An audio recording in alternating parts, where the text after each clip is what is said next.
নমস্কাৰ মোৰ নাম বিকাশ তান মোৰ ইউটিউব চেনেলটো চাইছে বিকাশ ব্লগ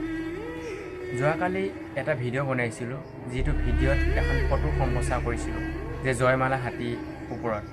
আজি সেই বিষয়ৰ ওপৰত কিছু কথা আপোনালোকলৈ আকৌ লৈ আহিছোঁ ভিডিঅ' এটা যে আমি যিখন ফটো সম্প্ৰচাৰ কৰিছিলোঁ যিখন ফটো আমি ভিডিঅ'ত দেখাইছিলোঁ সেই ফটোখন জয়মালা নহয় প্ৰকৃততে জয়মালা নহয় সেই হাতীটো থাইলেণ্ডৰহে জিঅ'গ্ৰাফী আলোচনী এখনত প্ৰকাশিত হৈছিল যি নেকি নাটাছা ডালি নামৰ আলোচনী এখনত সেই হাতীটোৰ বিষয়ে লিখা হৈছিল বা প্ৰকাশ কৰা হৈছিল কিন্তু আমি এই ফটোখন ভুলভাৱে সম্প্ৰচাৰিত কৰি আছোঁ বা ভুলবশতঃ এই ফটোখন প্ৰকৃততে যিখন ফটো সামাজিক মাধ্যমত ভাইৰেল হৈ আছে জয়মালা বুলি এই হাতীজনী জয়মালা নহয় জিঅ'গ্ৰাফী নামৰ আলোচনীত প্ৰকাশিত হৈছিল 2019 চনৰ 20 জুনত সেইখন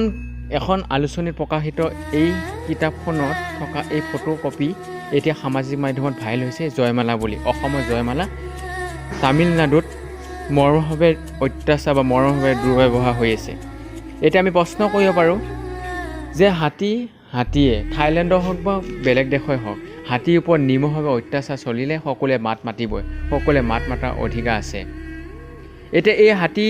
বা ফটোখন জয়মালা নহয় বুলি আমি চিনাক্ত কৰিছোঁ কিন্তু এই ভিডিঅ'টোৰ জৰিয়তে যিটো ভিডিঅ' আমি দেখিছিলোঁ সেই ভিডিঅ'টো যে প্ৰকৃততে জয়মালা হয়নে নহয় অসমৰ তাৰ ওপৰত চিন্তা চৰ্চা কৰিবলৈ আমাৰ যি বিশেষজ্ঞ দল গৈছে এতিয়া আমি কাৰণবশতঃ এই ফটোখন আমি ভুল বুলি প্ৰমাণিত হ'ল যে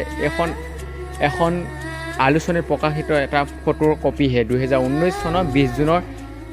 যি আলোচনীত প্ৰকাশিত হৈছিল তাৰে এই জয়মালা নামে যেতিয়া এই সামাজিক মাধ্যমত প্ৰকাশিত এই ফটো কপি আমি সকলোৱে জানো যে জয়মালা নামৰ হাতীটো তামিলনাডুত আছে মঠ মন্দিৰত আছে সামাজিক মাধ্যমত ভাইৰেল হৈছে তাৰ বাবে আমি এতিয়া অপেক্ষা কৰিবলৈ যে আমাৰ জয়মালা হাতীটো সুস্থ হৈ আছে অকল জয়মালা বুলিয়ে নহয় আমাৰ অসমৰ হাতী বহুতকেইটা তামিলনাডুত আছে বহুতকেইটা বাহিৰৰ দেশত ৰূপান্তৰিত কৰিছে আমি অসম চৰকাৰক অতি সোনকালে জনাওঁ যে অতি সোনকালে আমাৰ অসমৰ হাতীবোৰ ঘূৰাই লৈ আনক কাৰণ কোন কাহানীত কেতিয়া নিৰ্মমভাৱে অত্যাচাৰ কৰি কেতিয়া কি বিপদ হ'ব পাৰে কোনো নাজানে সেইবাবে আমি আপোনাক অনুৰোধ জনাইছোঁ যে হাতীবোৰ ঘূৰাই লৈ আনক